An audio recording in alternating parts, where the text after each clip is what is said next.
اخواني الله يسعد مساكم. بدنا اعتبار من بكره حملات قويه مشتركه على المناطق اللي بيكثر فيها الزعران وتعيين الاتوات واصحاب الاسبقيات، والقبض عليهم سواء مطلوب او غير مطلوب، سواء بكشف او بدون كشف. معروفين من قبل رؤساء المراكز ورؤساء اقسام البحث الجنائي. هذول اشخاص ما عليهم شكاوي، ما حدا بتجرأ يشتكي عليهم. تعيين الاتوات وكلكم بتعرفوا هذا الحكي. بدنا بضرب يد من حديد عليهم، والقاء القبض عليهم، واتخاذ اجراء بالشارع معهم. يعني بدنا اظهار القوة. ما عندنا مشكلة، اللي بده يصور يصور، اللي بده يحكي يحكي، لكن بدنا نظهر قوة، وقوة الامن العام الحقيقية بالشارع على هذول الناس. بدنا نركز على مناطق الزرقاء، رصيفة، مناطق عمان الشرقية، شرق عمان، الوحدات، حي نزال، وسط البلد، الحسين، النزهة، جبل النصر. كل هاي المناطق اللي انتم بتعرفوها، اللي بتكثر فيها الزعرنة وقلة الحياة، واللي فيها أصحاب الأسبقيات بيصولوا وبيجولوا. حملة كبيرة عليهم بتشارك فيها مرتب المركز الأمني، رئيس المركز، مدير الشرطة، نائب مدير الشرطة. بكون ضابط كبير برتبة كبيرة بقود هذه الحملة.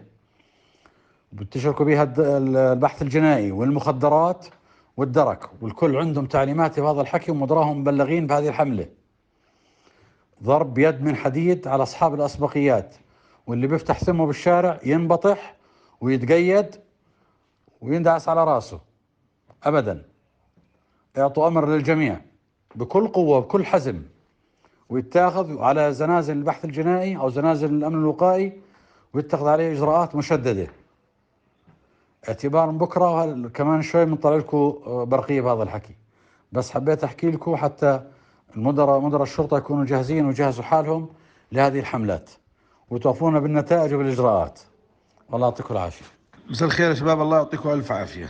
يعني هاي رسالة، عارف إنه إحنا الظروف استثنائية ودوام، لكن الآن التعليمات كالتالي: جميع رؤساء المفارز على رأس عملهم في الميدان، ما في نسبة الدوام 100%. رؤساء الأقسام في الميدان، رؤساء الشعب سيطرة تامة على شعبهم. كل فرضي الأتاوات، مكررين، أصحاب الأسبقيات، الناس اللي لهم تأثير في الشارع، طلب ولا بغير طلب، ضبطه ميدانيا، تعامل معه ميدانيا بحسب الأصول. إطلاق النار ممنوع إلا في حالة أنه استخدم ضد إطلاق النار بأمر ضابط.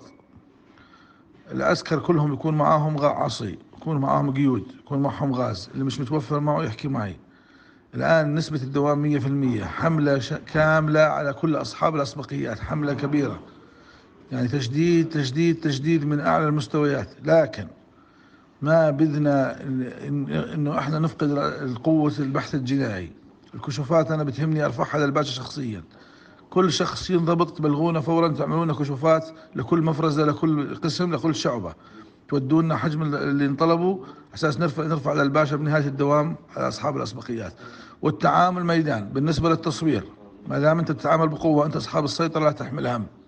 احنا مش سائلين عن تصوير ولا عن غيره، لكن كل الناس لازم تصلهم رسالة شديدة تنفيذ لرؤية سيدنا، انه دائما الامن والامان هو اساس يعني التعامل مع المواطنين، والهدف العدل بدون تركيز على جهة دون جهة. طبعا ما نركز على جهة دون جهة، التركيز على كل الزعران بكافة اشكالهم، عشائرهم واطيافهم.